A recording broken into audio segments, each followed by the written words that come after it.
In the name of Allah, who is the most merciful and most gracious, and may peace, mercy, and blessings of Allah be upon all of us. So, students, in this lecture, we will learn periodic table of elements, chapter number 1 from interclass chemistry. Here are the remaining MCQs, or here is the part 2. हमने पहले lecture में जो है पढ़ा था, part 1 में जो हमने पढ़ा था वो 1 से लेकर 16 तक MCQ हमने किए थे, और वो चैप्टर नंबर 1 जो है चैप्टर 1 नंबर 1 की किए थे इंटर क्लास केमिस्ट्री के, ठीक है। लेकिन इसके कुछ क्वेश्चन इसमें ऐसे हैं जो चैप्टर नंबर 2 से हैं, तो वो मैं आपको एक्सप्लेन करती चलूँ, ठीक है, क्योंकि पहला चैप्टर मैंने पढ़ा लिया है और सेकेंड जो है वो अभी कंटिन्यू है। तो यहाँ पे ये पूछ रहा है कि hydrides can be classified into 3 types, ठीक है, यानी कि करेक्ट आंसर जो है वो 3 टाइप्स है या 2 टाइप्स है, क्या है। तो यहाँ पे 3 टाइप्स इसलिए है क्योंकि हाइड्राइड्स जो है उसके 3 टाइप्स होते हैं, एक तो कोवलेंट हाइड्राइड, मेटालिक हाइड्राइड और दूसरा आयोनिक हाइड्राइड। आयोनिक हाइड्राइड मैंने आपको पहले लेक्चर में बताया था कि 1A और 2A वाले बनाते हैं, यानी अल्कली मेटल और जो है अल्कलाइन अर्थ मेटल, इसको हम बेसिक हाइड्राइड भी कहते हैं। और बाकी जो कोवलेंट हाइड्राइड है वो 3A से लेकर 8A तक जो है वो आपके क्या कोवलेंट हाइड्राइड बनाते हैं। और जो मेटालिक हाइड्राइड है वो मेटालिक हाइड्राइड यानी कि मेटल्स बनाएंगे, यानी कि जो ट्रांजिशन मेटल यानी डी ब्लॉक वाले जो हैं वो आपके मेटालिक हाइड्राइड बनाएंगे, यानी उनमें जो है इंटरस्टिशियल स्पेसेस होती हैं, ठीक है, एम्प्टी स्पेसेस होती हैं बीच में, तभी वो क्या बनाते हैं, मेटालिक हाइड्राइड, ठीक है। अभी मैं इसको फर्दर डिस्क्राइब नहीं करती हूँ, तो आगे चलते हैं। क्वेश्चन नंबर 18 है, which of the following represents elements in order of increasing atomic ready. Atomic ready जो है इन सारी सीरीज में से किसकी ज़्यादा होती है, आयोडीन की, ब्रोमीन की, क्लोरीन की, और इसकी जो है सीरीज वाइज इंक्रीजिंग ऑर्डर में बढ़ती जाएगी। वो पहले जो है आपकी आयोडीन की जो है वो आयोनिक पहले तो एटॉमिक रेडी पे आते हैं, यानी कि एटॉमिक रेडी मीन्स साइज, ठीक है, एक एटम की साइज, रेडाई मीन्स साइज, ठीक है, यानी एक एटम की जो साइज होती है वो बड़ी जो होती है टॉप टू बॉटम बढ़ती जाती है पीरियोडिक टेबल में। ये पीरियोडिक टेबल मैंने आपको इसलिए शो की हुई है क्योंकि यहाँ पे जो है हमें ज़रूरत पड़ेगी, ये मैं आपको बता सकूँ कि टॉप टू बॉटम जब एलिमेंट्स आते हैं, यहाँ पे जब पहले ग्रुप में आप देख रहे हैं हाइड्रोजन है, और जब वो नीचे आती जाएंगे फिर लिथियम है, फिर सोडियम है, तो लिथियम की साइज़ जो है वो ज़्यादा होगी हाइड्रोजन से, और फिर सोडियम की ज़्यादा होगी लिथियम से। तो इस तरीके से जो है साइज जो है top to bottom periodic table में एलिमेंट्स की बढ़ती जाती है, यानी एटॉमिक रेडाई जो है वो बढ़ती जाएगी। तो यहाँ पे आप देख सकते हैं 7th ग्रुप में जैसे कि रखी हुई है फ्लोरीन 17 ग्रुप में, ठीक है, वैसे वो 7th A ग्रुप है लेकिन यहाँ पे 17 कॉलम है, ठीक है। तो उसमें जो है fluorine, chlorine, bromine and iodine, iodine की सबसे ज़्यादा साइज होगी, तो यहाँ पे हम लिखेंगे कि आयोडीन की सबसे ज़्यादा होगी, देन ब्रोमीन की, और उसके बाद जो है क्लोरीन की, यानी कि आयोडीन बड़ा है, ठीक है। तो एटॉमिक रेडाई क्या होगी, आयोडीन की बड़ी होगी, टॉप टू बॉटम बढ़ती जाती है, ठीक है। और उसके बाद है question number 19, the decrease in nuclear force on valence electrons, यानी कि इसमें जो है ये डेफिनेशन पूरी दी हुई है, because of the increase in atomic number of shells containing electrons and layering above is known as, कि ये किसकी डेफिनेशन है, क्योंकि हम जानते हैं कि रेजोनेंस इफेक्ट ये सेकंड चैप्टर में है, ये मैंने आपको नहीं पढ़ाया है, ठीक है, लेकिन ये एक बेसिक में भी आ जाता है, 9th में भी है कि रेजोनेंस इफेक्ट जो होता है वो जैसे कि स्टेबलाइज करता जाए चार्ज, एक इलेक्ट्रॉन जो है वो मतलब अपनी चार्ज को स्टेबलाइज करता जाए, यानी कि एक बेंजीन की रिंग है सपोज, ठीक है, उसमें 3 पाई बांड्स होते हैं एक बेंजीन में, ठीक है, और उसमें जो है जब बांड डीलोकलाइजेशन होती है तो वहाँ पे रेजोनेंस इफेक्ट क्रिएट होता है, ठीक है, यानी कि वो स्टेबलाइज करता जाता है, हर एटम एक स्टेबल पोजीशन में आना चाहता है, ठीक है, और अपना 18 इलेक्ट्रॉन रूल जो है या 8 इलेक्ट्रॉन रूल वो पूरा करना चाहता है, यानी अपना ऑक्टेट पूरा करना चाहता है, ठीक है। तो वहाँ पे ये तो हो गया रेजोनेंस इफेक्ट, दूसरा होता है इंडक्टिव इफेक्ट, ठीक है, ये हम आगे पढ़ेंगे, लेकिन यहाँ पे ये MCQs में जस्ट दिया गया है, और अब अगर मैं इसको हर एक को यहाँ पे एक्सप्लेन करूँगी वीडियो काफ़ी बड़ी हो जाएगी और जो है आपको फिर समझ भी नहीं आएगी, तो यहाँ पे आप सिर्फ शील्डिंग इफेक्ट पढ़ें कि ये जो डेफिनेशन है वो है सिर्फ शील्डिंग इफेक्ट की, क्यों, क्योंकि शील्डिंग इफेक्ट इफेक्ट एक बेसिक टर्म है, ठीक है, और रेजोनेंस इफेक्ट और इंडक्टिव इफेक्ट इतने बेसिक टर्म नहीं है। तो यहाँ पे आप पहले बेसिक टर्म पढ़ें कि शील्डिंग इफेक्ट क्या है। एक तो शील्डिंग इफेक्ट जो है वो आपका डिक्रीज इन न्यूक्लियर फोर्स, जैसे कि आपकी जो है एटॉमिक रेडियस जैसे टॉप टू बॉटम बढ़ती जाती है, ठीक है, तो आपका जो शील्डिंग इफेक्ट भी है वो भी टॉप टू बॉटम बढ़ता जाता है। यानी कि उसके न्यूक्लियस यानी एक एटम है, उसके अंदर न्यूक्लियस है, न्यूक्लियस के अंदर प्रोटॉन है, न्यूट्रॉन है, ठीक है। अब प्रोटॉन के बीच में और इलेक्ट्रॉन न्यूक्लियस के बाहर रिवॉल्व राउंड करते हैं, पहले लेक्चर्स में बता चुकी हूँ मैं बेसिक। और उसमें जो है प्रोटॉन और इलेक्ट्रॉन के बीच में कितनी अट्रैक्शन है, ये है शील्डिंग इफेक्ट। और वो जो न्यूक्लियर फोर्स है because of increase in atomic number, जैसे शेल बढ़ते जाते हैं, जैसे एटॉमिक साइज बढ़ती जाती है, ठीक है, तो उसका क्या होता है कि डिक्रीज न्यूक्लियर फोर्स उसका जो है वो क्या होता है, डिक्रीज होता जाता है। और शील्डिंग इफेक्ट जो है वो बढ़ता है, शील्डिंग फोर्स जो है वो बढ़ता जाता है, ठीक है। तो यहाँ पे containing electrons and layering above is known as, इसको ये डेफिनेशन होगी शील्डिंग इफेक्ट की, ठीक है। यानी उसके बीच जो अट्रैक्शन है वो कम होती जाती है, ठीक है, और शील्डिंग इफेक्ट बढ़ता जाता है। तो अट्रैक्शन के ये क्या होता है, शील्डिंग इफेक्ट अपोजिट होता है, सही है।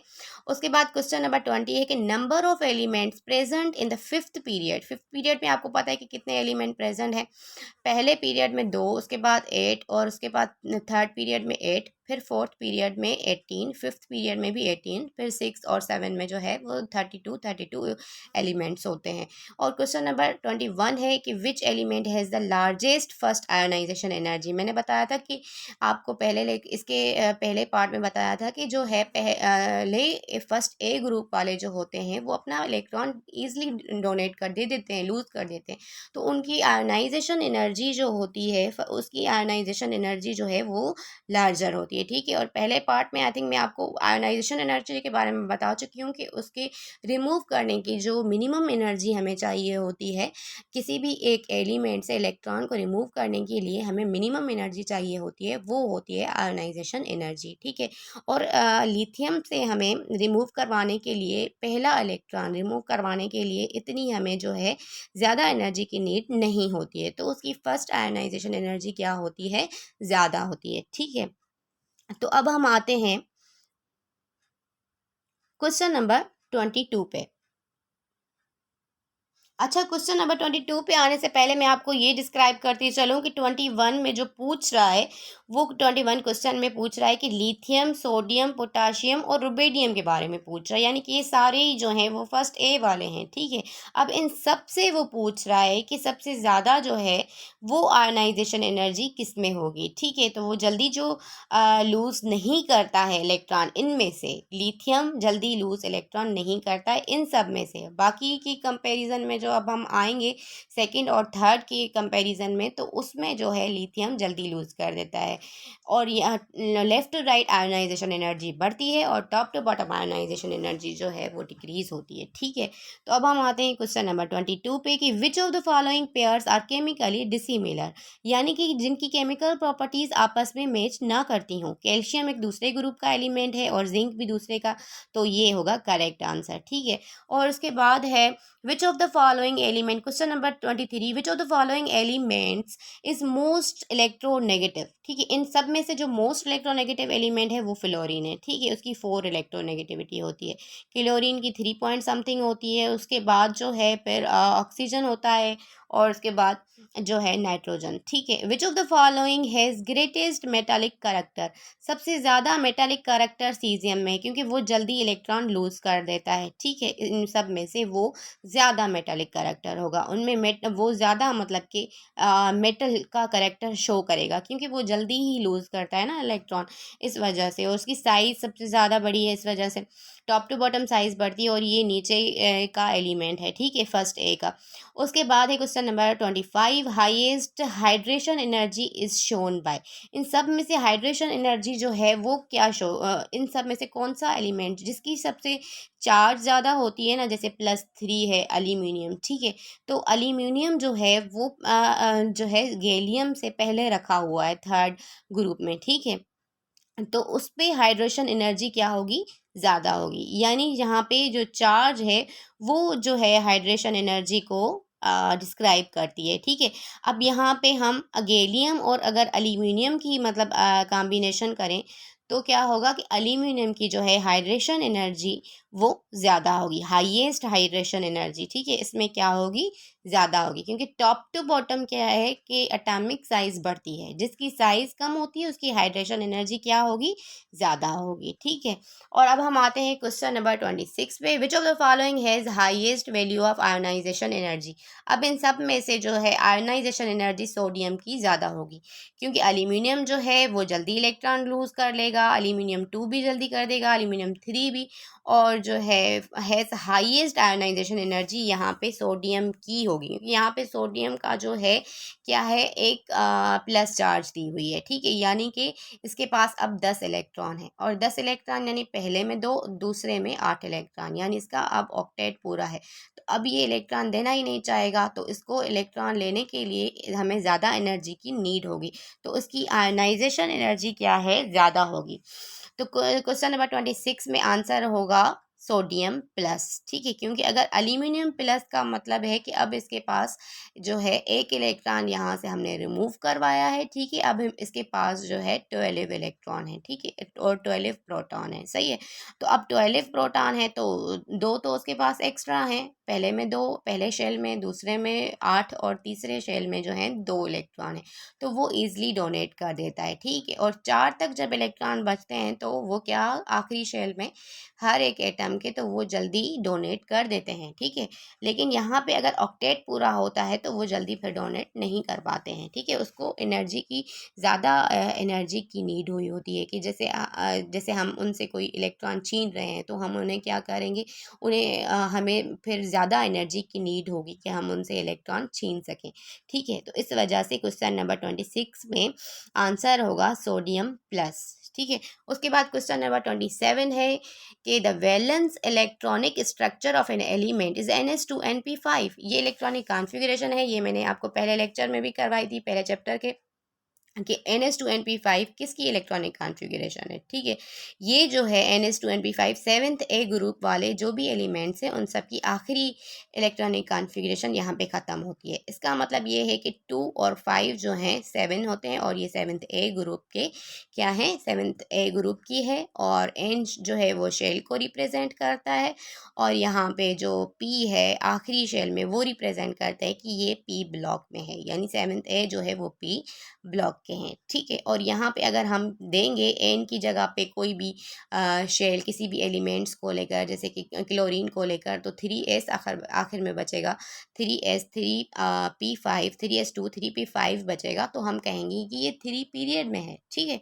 यानी कि जो एन की जगह पे जो नंबर आता है वो पीरियड को शो करता है, और आखिर में जो ये 2 और 5 हैं आखिरी शेल के इलेक्ट्रॉन्स जो हैं वो किस चीज़ को शो करते हैं, वो शो करते हैं आपके ग्रुप नंबर को। ठीक है, कि ये सेवन्थ ए ग्रुप में है या किस में है, आखिरी शेल में जितने इलेक्ट्रॉन्स उसके बचते हैं इलेक्ट्रॉनिक कॉन्फ़िगरेशन में।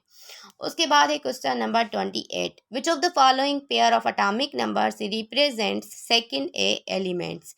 तो यहाँ पे विच ऑफ द कौन सा ऐसा पेयर है एटॉमिक नंबर का जो सेकंड ए एलिमेंट्स में पाया जाता है। ठीक है, एक तो 4 बेरिलियम, उसके बाद 20 जो कैल्शियम एटॉमिक नंबर है। ठीक है, उसके बाद 29 जो है वो है among the following elements the highest value of electron affinity is shown bye. ठीक है, इलेक्ट्रॉन अफिनिटी इन सब में से जो है वो क्लोरीन की सबसे ज़्यादा होती है, और मैं बता चुकी हूँ कि इलेक्ट्रॉन अफिनिटी मीन्स के गेनिंग पावर जो है वो वैसे तो फ्लोरीन में ज़्यादा होना चाहिए, पर फ्लोरीन की साइज़ छोटी है, तो इस वजह से जो है गेन इलेक्ट्रॉन ज़्यादा जो है क्लोरीन करती है। उसके बाद क्वेश्चन नंबर 30 है the force of attraction between, जो अब जैसे एक फोर्स है, force of attraction of an element to attract the share pair of electron, एक इलेक्ट्रॉन को छीनने की ताकत जो है एक एलिमेंट में, उसको हम कहते हैं इलेक्ट्रोनेगेटिविटी। ठीक है, तो उसके बाद क्वेश्चन नंबर है 31, alkali metals in each period have highest ionisation energy. Alkali metal जो हैं उनमें जो है, तो यहाँ पे जो होगा alkali metals in each period have what. Alkali metals वालों की जो होती है एलिमेंट्स की जो है लोएस्ट आयोनाइजेशन एनर्जी होती है, क्योंकि लेफ्ट टू राइट जो है आयोनाइजेशन एनर्जी क्या होती है, इंक्रीज होती है। और अल्कली मेटल्स जो है वो फर्स्ट ए वालों को कहते हैं, यानी हाइड्रोजन लिथियम सोडियम वालों को, ठीक है। तो left to right ionisation energy क्या है, बढ़ती है। तो यहाँ पे जो है दो गलती से टिक हो गए हैं, लेकिन इसका आंसर क्या है, 31 क्वेश्चन का बी आंसर है, ठीक है। तो इसका आंसर क्या है, बी, ठीक है। तो हम आगे करते हैं कि अल्कली मेटल्स को की जो होती है लोएस्ट आयोनाइजेशन एनर्जी होती है, ठीक है। उसके बाद है क्वेश्चन नंबर 32 जो है क्वेश्चन नंबर, उसमें the correct order of electron affinity among the following is. ज़्यादा से ज़्यादा जो है इलेक्ट्रॉन अफिनिटी इस सब पे से जो है किसकी पहले होती है। इलेक्ट्रॉन अफिनिटी एक तो जो है ब्रोमीन की ज़्यादा होती है, या फिर क्लोरीन की ज़्यादा होती है, या फिर फ्लोरीन की ज़्यादा होती है, ठीक है। इलेक्ट्रॉन अफिनिटी एक तो मैंने आपको बताया कि उसके इलेक्ट्रॉन को छीनने की जो उसकी पावर होती है, उसके बारे में हम बात कर रहे हैं कि उसकी जो है इलेक्ट्रॉन अफिनिटी इन सब में से ज़्यादा किस में होती है, ठीक है। तो हम आंसर है बी कि पहले ब्रोमीन में ज़्यादा होगी, उसके बाद क्लोरीन में, और उसके बाद जो है फ्लोरीन में, ठीक है। लेकिन इसका भी यहाँ पे जो है बी जो है गलत किया हुआ है। 32 का होगा सी, ठीक है। तो मैं यहाँ पे कर देती हूँ कि 32 का होगा सी सही होगा, क्योंकि क्लोरीन में सबसे ज़्यादा पावर होती है छीनने की। एक तो फ्लोरीन में होनी चाहिए, पर क्लोरीन में ज़्यादा होती है क्योंकि फ्लोरीन की साइज छोटी है, और उसके बाद जो है फ्लोरीन में, और उसके बाद ब्रोमीन में, ठीक है। तो अब मैं यहाँ पे कैंसिल कर देती हूँ, और इसकी आखिर में की भी दी हुई है, ठीक है। तो ये जो है बाय मिस्टेक से 32 का बी हो गया है, लेकिन इसका सही आंसर जो है वो सी है, और 31 का जो है सही आंसर जो है बी है, ठीक है। तो मैं ये बी कर देती हूँ। उसके इसकी आखिर में इसकी की भी है, वहाँ से भी आप देख सकते हैं, और पहले पार्ट का जो मैंने बताया था उसकी की जो है वो भी इसी ही पार्ट में है, ठीक है। तो मैं अभी कैंसिल कर देती हूँ। अब आगे करते हैं। इसके बाद जो क्वेश्चन है, क्वेश्चन नंबर 33 क्वेश्चन में जो है, which of the following does not exit जो है periodicity in the properties of the elements. इन सब में से एक कौन सा एक ऐसी चीज़ है जो periodicity को फॉलो नहीं करती है, ठीक है, जिसका जो है कोई यूनिट भी नहीं होता है, वो है electronegativity. Does not exit the periodicity in properties of the elements, यानी कि जो है प्रॉपर्टीज को इन सब में से कौन फॉलो नहीं करता है। लेकिन इसमें भी जो है इलेक्ट्रोनेगेटिविटी आंसर नहीं है, तो मैं कर देती हूँ कि आंसर जो है वो बी है, ठीक है। ये 3 क्वेश्चन ऐसे हैं इस पूरी फाइल में, जो 31, 32, 33 यहाँ पे टिक जो है सही नहीं किए हुए, लेकिन मैंने आपको आंसर बता दिया। 31 का जो है बी होगा, 32 का जो है सी होगा, ठीक है, और 33 का जो है वो बी होगा, N/P रेशो। तो मैं यहाँ पे कर देती हूँ, क्योंकि यहाँ पे बी इसलिए होगा क्योंकि N/P जो रेशो है वो कोई भी एक ऐसी प्रॉपर्टी नहीं है। बाकी आयोनाइजेशन जो है, इलेक्ट्रोनेगेटिविटी और एटॉमिक रेडियस जो है, ये क्या है, आपकी प्रॉपर्टीज़ हैं, ठीक है। यानी प्रॉपर्टीज़ यानी पीरियोडिसिटी को फॉलो करती हैं, यानी आपस में जो एलिमेंट्स मैच करते हैं उनकी प्रॉपर्टीज़, जैसे बॉइलिंग पॉइंट है, मेल्टिंग पॉइंट है, ठीक है। तो N/P रेशो जो है वो आपका जो है, यानी कि प्रोटॉन का जो रेशो है आपका, वो यहाँ पे जो है प्रॉपर्टी एक नहीं है, ठीक है। तो मैं यहाँ पे अब कैंसिल कर देती हूँ, लेकिन बता दिया है मैंने आपको, और इसकी आखिर में की भी है, उसमें भी जो है बी लिखा हुआ है 33 का। तो यहाँ पे मैं ये क्या कैंसिल कर देती हूँ, ठीक है, ताकि आगे कोई प्रॉब्लम ना हो। और स्लाइड चेंज में फिर क्या होता है कि ये जो है फिर डॉट कर देता है, ठीक है। तो इस वजह से क्या होगा कि आपको फिर समझ नहीं आएगा। तो आगे हम करते हैं 34 क्वेश्चन, और 34 क्वेश्चन जो है वो है, polymeric intermediate hydride shall be formed by what. इसका जो आंसर होगा वो बेरिलियम। अब ये सही है सी, क्योंकि पॉलीमेरिक इंटरमीडिएट यानी कि जो है इंटरमीडिएट यहाँ पे इसलिए लिखा गया है कि एक तो यहाँ पे ये इंटर का टॉपिक है, polymeric hydride shall be formed by, ठीक है, यानी कि सिर्फ बेरिलियम ही और मैग्नीशियम ऐसे एलिमेंट हैं जो सेकेंड चैप्टर का है ये क्वेश्चन। और उसमें जो है वो सिर्फ पॉलीमेरिक हाइड्राइड जो हैं वो बेरिलियम और मैग्नीशियम ही बनाते हैं, यानी बड़े मालिक्यूल। ठीक है, उसके बाद क्वेश्चन नंबर 35 है, the highest acidity is shown by what, यानी जिसके पास ऑक्सीजन ज़्यादा होंगी एसिडिटी वो ज़्यादा शो करेगा। मैंगनीज जो है ऑक्सीजन 7। ठीक है, और मैंगनेट हम इसको कहते हैं। ठीक है, यानी कि मैंगनीज हेप्टा ऑक्साइड, हेप्टा यानी कि 7। ठीक है, तो यहाँ पे हाईएस्ट एसिडिटी उसके पास ही होगी जिसके पास ज़्यादा ऑक्सीजन होती है। ठीक है, वो ज़्यादा ऑक्सीडाइजिंग एजेंट होता है। ऑक्सीडाइजिंग एजेंट बेसिक में आ जाता है, यानी कि जो है आपका ज़्यादा जिसके पास जो है ऑक्सीजन हो, और एक तो oxidation by loss of electron, और ऑक्सीडाइजिंग एजेंट जो होता है वो गेन ऑफ इलेक्ट्रॉन होता है। ठीक है, और ऑक्सीडेशन मीन्स के loss of addition of oxygen और लॉस ऑफ हाइड्रोजन, और ऑक्सीडाइजिंग एजेंट जो है वो ऑक्सीडेशन के इन्वर्स होता है। ठीक है, और दूसरा होता है रिडक्शन, उसमें क्या होती है गेन ऑफ इलेक्ट्रॉन, और वो जो है इन्वर्स होता है रिड्यूसिंग एजेंट के। ठीक है, ये बेसिक में मैं आपको बताऊंगी।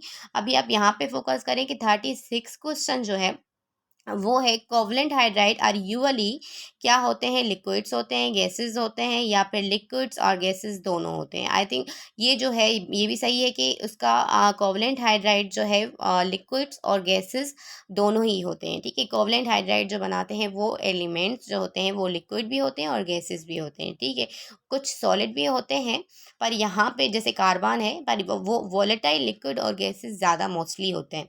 उसके बाद है 37 question, which of the following is not iso electronic with others. Iso electronic यानी सेम एलिमेंट्स जो है एक दूसरे के साथ मिले, यानी कि उनके इलेक्ट्रॉन जो है सेम हो दो एलिमेंट्स में। ठीक है, अब क्लोरीन के पास यहाँ पे जो इलेक्ट्रॉन है माइनस में, यानी अब क्लोरीन के पास क्लोरीन माइनस है। ठीक है, यानी अब यहाँ पे क्लोरीन के पास जो है वो आखिर में वैसे तो उसके पास 17 है, लेकिन अब इसके पास 18 इलेक्ट्रॉन है। ठीक है, यहाँ पे सोडियम के पास 10 इलेक्ट्रॉन है, सोडियम प्लस, और यहाँ पे मैग्नीशियम के पास जो है वो 12 इलेक्ट्रॉन है, यानी कि अब 12 इलेक्ट्रॉन थे, अब यहाँ से इसने 2 रिमूव कर दिए हैं।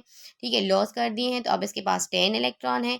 और ऑक्सीजन सी जो है 37 का, यहाँ पे देखें आप। ठीक है, मैं बता देती हूँ, ये ऑक्सीजन सी जो है यहाँ पे, और मैग्नीशियम यहाँ पे, और यहाँ पे सोडियम, इन तीनों के पास जो है सेम नंबर ऑफ इलेक्ट्रॉन है अब यहाँ पे, क्योंकि पहले ऑक्सीजन में क्या है 8 इलेक्ट्रॉन होते हैं। ठीक है, क्या होते हैं 8 इलेक्ट्रॉन, अब यहाँ पे 2 इसने गेन किए हैं, तो यहाँ पे इसके पास अब 10 इलेक्ट्रॉन है। ठीक है, गेनिंग के बाद मैग्नीशियम के पास क्या है, यहाँ पे उसके पास 2 इलेक्ट्रॉन लूज किए हुए हैं, यानी कि अब यहाँ पे इसके पास क्या है 10 इलेक्ट्रॉन है, और सोडियम के पास भी 10 इलेक्ट्रॉन है। ठीक है, और यहाँ पे क्लोरीन के पास इसने एक गेन किया हुआ है 17 से, तो इसके पास अब 18 इलेक्ट्रॉन हो गए। ठीक है, तो ये जो है इन सब से मैच नहीं कर रहा है, आइसो इलेक्ट्रॉनिक नहीं है, सेम नहीं है इन सब के साथ, मतलब इन सब के जैसा नहीं है, तो आइसो इलेक्ट्रॉनिक नहीं है। ठीक है, तो ये होगा सही आंसर। सही है, उसके बाद जो है 38 क्वेश्चन की विच of the following oxides is amphoteric in character. Amphoteric character in सब में से किसके पास होता है, क्योंकि सिलिकॉन जो है ये आपका पीरियोडिक टेबल का है, ये आपका क्या बनाएगा कोवलेंट हाइड्राइड बनाएगा, कार्बन भी कोवलेंट बनाएगा, और कैल्शियम आयोनिक बनाएगा। तो एम्फोटेरिक नेचर के जो मैंने आपको बताए थे वो कुछ ही ऐसे एलिमेंट होते हैं, जैसे आपका Sb है। ठीक है, और जो है आपको मैंने बताया था कि जिंक है आपका, एल्यूमिनियम है आपका, तो ये आपके क्या हो जाएंगे फिर एम्फोटेरिक नेचर हो जाएंगे। उसके बाद है question number 39, the melting point is lowest for what. The melting point in सब में से जो है वो मैग्नीशियम की क्या होती है, टॉप टू बॉटम डिक्रीज होती है। मेल्टिंग पॉइंट इन सब में से जो है मैग्नीशियम की लोएस्ट है। ठीक है, और उसकी साइज़ भी बेरिलियम से क्या है, बेरिलियम से बड़ी है, लेकिन कैल्शियम से उसकी साइज़ क्या है, छोटी है। लेकिन ये तो एक सॉफ्ट मेटल्स होते हैं, जैसे आपके अल्कली और अल्कलाइन अर्थ मेटल है। ठीक है, लेकिन इनमें जो मेल्टिंग पॉइंट होती है वो हर एक एलिमेंट की अपनी खुद एक पर्टिकुलर होती है। ठीक है, वो जो है टॉप टू बॉटम और लेफ्ट टू राइट इंक्रीज और डिक्रीज तो होती है, लेकिन उनका जो है एक पर्टिकुलरली पीरियडिक वे नहीं होता है कि पर्टिकुलरली वो टॉप टू बॉटम इंक्रीज होंगी, या पर्टिकुलरली वो एक सीरीज़ के साथ लेफ्ट टू राइट इंक्रीज होंगी या डिक्रीज होंगी। किसी ग्रुप में किसी एलिमेंट्स की डिक्रीज होती है, किसी की क्या होती है, इंक्रीज होती है। ठीक है, तो यहाँ पे 39 क्वेश्चन का होगा आंसर सही होगा बी। ठीक है, तो मैं यहाँ पे ये चीज़ें रिमूव कर देती हूँ। अब हम आगे चलते हैं। आगे जो क्वेश्चन है आपका वो है 40 क्वेश्चन। ठीक है, अब 40 क्वेश्चन में क्या है देखते हैं। विच of the following is not true for metalloids. यहाँ इन सब में से जो है मेटालॉइड्स जो है वो मेटालॉइड्स की प्रॉपर्टी कौन सी नहीं है। ठीक है, क्योंकि मेटालॉइड्स जो हैं एक तो वो एक्ट एज इलेक्ट्रॉन डोनर भी करते हैं टू नॉन मेटल्स। ठीक है, और दूसरा एक्ट एज इलेक्ट्रॉन एक्सेप्टर भी हैं, दोनों ही है from metal. They are good conductor of heat and electricity भी हैं, पर वो क्या नहीं है, वो हैं they are border line elements that exist both metallic and non metallic property. ठीक है, अब यहाँ पे जो है actually they are border line elements. ठीक है, वो कह रहा है कि वो एक क्या है, बॉर्डर लाइन एलिमेंट्स है, जो कि वो वाकई हैं। ठीक है, क्योंकि वो मेटालॉइड्स दोनों ही उनके पास प्रॉपर्टीज़ होती हैं। ठीक है, एग्जिट। अच्छा, इसका क्वेश्चन ये है कि which of the following is not true for metalloid. ठीक है, पहले मैं इसका क्वेश्चन कुछ और समझी थी। यहाँ पे ये पूछ रहा है कि मेटालॉइड जो है, मेटालॉइड के लिए जो है they are border line element. Metalloid खुद क्या है, ठीक है, मेटालॉइड जो होते हैं जिनके पास जो है दोनों ही आपकी प्रॉपर्टी हों। ठीक है, एक तो मेटालिक की और दूसरी नॉन मेटालिक की। लेकिन इसमें जो है ये सारे ही सही हैं, तो क्वेश्चन ही इसमें सही पूछा नहीं गया है। ठीक है, तो इसमें क्वेश्चन जो है वो इसका क्वेश्चन ये होना चाहिए था कि which of the following is true for metalloid. तो हम जो है फिर आल को ही टिक करते हैं। यहाँ पे क्वेश्चन सही नहीं है तो इसको आप स्किप कर दें, लेकिन ये सारी प्रॉपर्टीज़ जो हैं वो आपको मैं बता देती हूँ कि मेटालॉइड की ही हैं। मेटालॉइड क्या होता है आपका, एक तो उसमें जो है आपकी मेटल की भी प्रॉपर्टी हो और जो है नॉन मेटल की भी प्रॉपर्टी हो। सही है। सो उसके बाद क्वेश्चन है 41। Among the pure ionic compounds the fluorides have the highest latest energy. क्योंकि फ्लोराइड्स जो है उनमें फ्लोरीन जो है वो एक स्मॉलेस्ट एलिमेंट है। ठीक है, और एक तो वो जब क्लोरीन के साथ बॉन्ड बनाता है, आयोनिक बॉन्ड बनाता है, तो उसमें फिर highest latest energy, highest power उसमें जो है इलेक्ट्रॉन की आ जाती है, यानी कि उसमें इलेक्ट्रोस्टैटिक फोर्स ज़्यादा हो जाता है फिर। ठीक है, आयोनिक कंपाउंड की वजह से, क्योंकि आयोनिक बॉन्ड जो है उसमें इलेक्ट्रोस्टैटिक फोर्स ज़्यादा है। ठीक है, कोवलेंट से। उसके बाद है question number 42। Which electronic sub shell in lanthanide series is incompletely filled. ठीक है, यानी कि इनकम्प्लीटली फिल्ड जो होता है लेंथेनाइड सीरीज यानी एफ ब्लॉक का है ये क्वेश्चन। आप भले ना करें, लेकिन आपको एज ए नॉलेज में बता रही हूँ, वो 4F सीरीज कहलाता है। ठीक है, उसमें 4F सीरीज इनकम्प्लीट होती है। उसके बाद क्वेश्चन नंबर 43 है the number of elements in fourth period of the periodic table is. उसमें सेम है कि उसमें फोर्थ पीरियोडिक टेबल के फोर्थ पीरियड में कितने एलिमेंट्स होते हैं, 18 एलिमेंट्स होते हैं। जैसे पहले जो है इससे पहले एक क्वेश्चन था उसमें कि कितने एलिमेंट्स होते हैं इस पीरियड में। आई थिंक फिफ्थ पीरियड था कि फिफ्थ पीरियड में कितने एलिमेंट्स होते हैं, और जो है 18 ही होते हैं। 6 में 32 और 7 में भी 32 होते हैं। उसके बाद है क्वेश्चन नंबर 44 के the basis of modern periodic law is atomic number. जो एटॉमिक नंबर दिए गए थे वो मॉडर्न पीरियोडिक टेबल में दिए गए थे, मॉडर्न पीरियोडिक लॉ के बेस पे दिए गए थे, मूसले ने दिए थे लास्ट में एटॉमिक नंबर एलिमेंट्स को, और सीरीज दी थी, एक सीक्वेंस दी थी एटॉमिक नंबर को। और इस तरीके की पीरियोडिक टेबल जो मैंने आपको इसी ही वीडियो में पहले दिखाई वो वाली। ठीक है, तो ये वाली मैं दिखा देती हूँ आपको कि आपको कोई कन्फ्यूजन ना रहे कि पीरियोडिक टेबल में उन्होंने क्या है एटॉमिक नंबर दिए और सीक्वेंस से एटॉमिक नंबर जो है सीरीज वाइज सेट करके रखे। यहाँ पे देखें आप कि हाइड्रोजन का 1 रखा, उसके बाद हीलियम को 2 दिया, लिथियम को 3 एटॉमिक नंबर दिया, और फिर बेरिलियम को 4 दिया, फिर बोरान को यहाँ पे मैं आपको बता देती हूँ, यहाँ पे फिर बोरान को 5 दिया, फिर कार्बन को 6, नाइट्रोजन को 7, ऑक्सीजन को 8, 9 फ्लोरीन को दिया, 10 नियॉन को दिया, फिर 11 सोडियम को, फिर मैग्नीशियम है। ठीक है, उसके बाद एल्यूमिनियम है, फिर सिलिकॉन, फिर फास्फोरस, सल्फर, क्लोरीन, उसके बाद आर्गन, उसके बाद जो है potassium, calcium, scandium, titanium, vanadium, chromium 24, 25 manganese, उसके बाद आयरन, कोबाल्ट, निकल, copper, zinc, gallium, germanium, arsenic, selenium, bromine और जो है क्रिप्टॉन, ठीक है, रुबेडियम और इस तरीके से जो है स्ट्रोंटियम, इसके name lithium, zirconium, niobium, molybdenum, technetium, ruthenium, rhodium, palladium और इसके जो है पूरे नेम सिल्वर, कैडमियम, इंडियम, ये सारे नेम आपके बुक्स में जो हैं वो लिखे हुए हैं, आपके बुक की पीरियोडिक टेबल में लिखे हुए हैं, ठीक है। ऊपर भी यहाँ पे ये देखिए लिखा हुआ है कि ये जो है येलो कलर का ये अल्कली मेटल्स हैं, उसके बाद अल्कलाइन अर्थ मेटल हैं, उसके बाद जो है पर्पल कलर वाले जो है ट्रांजिशन मेटल हैं, उसके बाद अदर मेटल जो हैं वो आपके पिंक कलर के हैं, उसके बाद हेलोजेंस आपके ग्रीन कलर के हैं, रेयर अर्थ आपके ये लेंथेनाइट सीरीज़ जो इसमें 4F सीरीज़ जो है एम्प्टी होती है, इनफिल होती है यानी इनकम्प्लीटली फिल होती है। उसके बाद है एक्टिनाइट सीरीज़, ये वाली एक्टिनाइट सीरीज़, ठीक है। और पहले है लेंथेनाइट सीरीज़, उसके बाद है एक्टिनाइट सीरीज़। ये है आपकी एक्टिनाइड यानी ये है आपका एफ ब्लॉक, ठीक है सारा।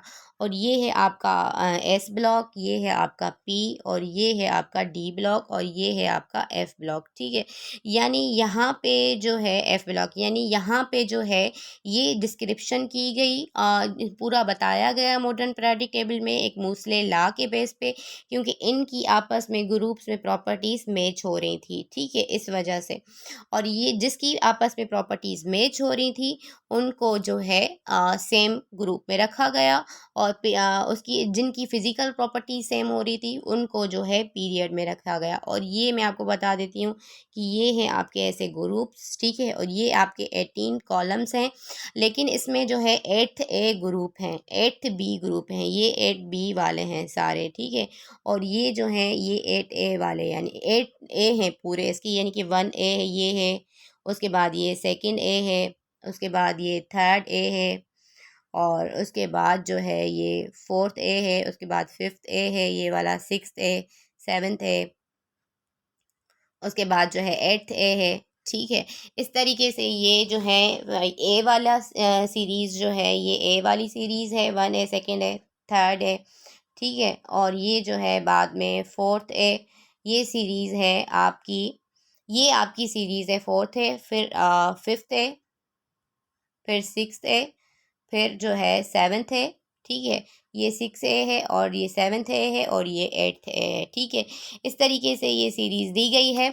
उसके बाद ये जो है पर्पल कलर वाले ये 8th बी हैं, यानी ये 8 बी हैं पूरे, आप गिन सकते हैं, यानी फर्स्ट बी ये है, सेकंड बी ये है, फिर थर्ड बी, फिर 4 बी, फिर 5 बी, इस तरीके से ये जो है बी वाला सेक्शन जो है वो पर्पल कलर का, ठीक है। आप बुक में देख सकते हैं। अब ये कुछ ज़्यादा ही डिस्क्रिप्शन हो गई। आगे हम चलते हैं वीडियो में कि हम कौन से क्वेश्चन पे थे। हम क्वेश्चन नंबर पे थे 45 या 44 पे थे, ठीक है। तो हम इसको बस कंप्लीट करते हैं। अब आखिरी क्वेश्चंस हैं और इसमें अगर आपको कुछ समझ ना आया हो तो आप कमेंट सेक्शन में भी पूछ सकते हैं। और जो है फर्दर आपको अगर कोई और वीडियो इस पे चाहिए तो आप जो है टॉपिक बता दीजिएगा, मैं नेक्स्ट कोशिश करूँगी कि मैं उस पर फिर आपको डिस्क्राइब करूँ, ठीक है। 43 क्वेश्चन हो गया। अब आते हैं 44 क्वेश्चन पे, यही सेम के एटॉमिक नंबर दिया गया था। उसके बाद है 45 question, the highest ionisation is energy is possessed by what, nitrogen, ठीक है। नाइट्रोजन के पास एनर्जी जो होती है, आयनाइजेशन एनर्जी, वो ज़्यादा होती है, क्योंकि अब हम इसकी जब इलेक्ट्रॉनिक कॉन्फ़िगरेशन करेंगे तो उसमें हम देखेंगे लास्ट इलेक्ट्रॉन जो है इसका, मतलब इसकी जो ऑक्टेट है वो पूरा होता है, ठीक है। पूरा जो होता है ऑक्टेट, तो उसको एनर्जी की इलेक्ट्रॉन रिमूव करवाने के लिए ज़्यादा एनर्जी की नीड होती है, ठीक है। अब आते हैं 46 क्वेश्चन पे कि the decrease in atomic sizes is much prominent across rows containing elements of s and p block. अब जैसे कि एटॉमिक साइज जो है वो लेफ्ट राइट जो है क्या होती है, डिक्रीज होती जाती है, और वो एस से लेकर पी तक जो है अक्रॉस साइड में डिक्रीज होती जाती है, ठीक है। तो करेक्ट आंसर होगा ए। उसके बाद है 47 क्वेश्चन। 47 क्वेश्चन में कि mark the correct statement, mark the correct statement, all the alkali metals are present in same group, क्योंकि सारे ही अल्कली मेटल जो हैं वो एक ही सेम ग्रुप में रखे गए हैं। और हेलोजेंस भी अगर हम उसको देखें कि halogens are present in same period, लेकिन वो सेम पीरियड में नहीं रखे गए, वो सेम ग्रुप में रखे गए हैं। अगर हम ए को देखें, ठीक है, अगर हम इस ए को देखते हैं तो all lanthanides are present in same group, तो वो सेम ग्रुप में नहीं सेम पीरियड में रखे गए हैं। ऑल हेलोजेंस जो है present in same period, period में नहीं सेम ग्रुप में रखे गए हैं, तो उसमें करेक्ट स्टेटमेंट सी होगी, ठीक है। और डी नहीं होगा क्योंकि all the noble gases are present in same period, क्योंकि वो फिर सेम ग्रुप में रखे गए हैं, ठीक है। तो ये हम कैंसिल कर देते हैं। यहाँ पे आगे चलते हैं हम क्वेश्चन नंबर 48 पे, encircle the correct statement. Metallic character increases down the group, जैसे कि एटॉमिक साइज इंक्रीज होती है टॉप टू बॉटम, तो मेटालिक करेक्टर भी टॉप टू बॉटम इंक्रीज होता है। उसके बाद है कि इन potassium super oxide, potassium super oxides जो बनाते हैं जैसे पोटाशियम ऑक्साइड, उसमें जो ऑक्सीजन की स्टेट होती है ऊपर, वो -1/2 होती है, यानी कि उनकी ऑक्सीडेशन स्टेट जब हम काउंट करते हैं, ठीक है। अब हम ऑक्सीडेशन स्टेट कैसे काउंट करते हैं, +1 हम रखेंगे इसमें पोटाशियम का, ठीक है। और +1 जो है वो हम किसका रखेंगे, पोटाशियम का रखेंगे, ठीक है। और -2 जो है वो हम रखेंगे ऑक्सीजन का, ठीक है। तो हम इक्वल 0 के लेते हैं।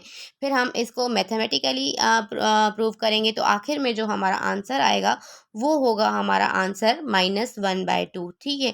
यानी कि इसका आंसर क्या आएगा, -1/2। उसके बाद 50 क्वेश्चन है कि 50 क्वेश्चन जो है वो है कि the hydrogen can be placed with the element of group 4th A because both act as strong reducing agent. अब हाइड्रोजन जो है आपका पहले ग्रुप में रखा गया है और 4th A में भी रखा गया है, वो act as reducing agent act करता है, तभी वो 4th A में और रखा गया है और फर्स्ट A ग्रुप में। यहाँ पे क्वेश्चन 4th A का पूछ रहा है, तभी हम बताएंगे कि वो 4th A में रखा गया है, ठीक है। तो करेक्ट आंसर होगा 4th A। तो इसमें अगर आपको कुछ समझ ना आया हो तो आप कमेंट सेक्शन में पूछ लीजिएगा।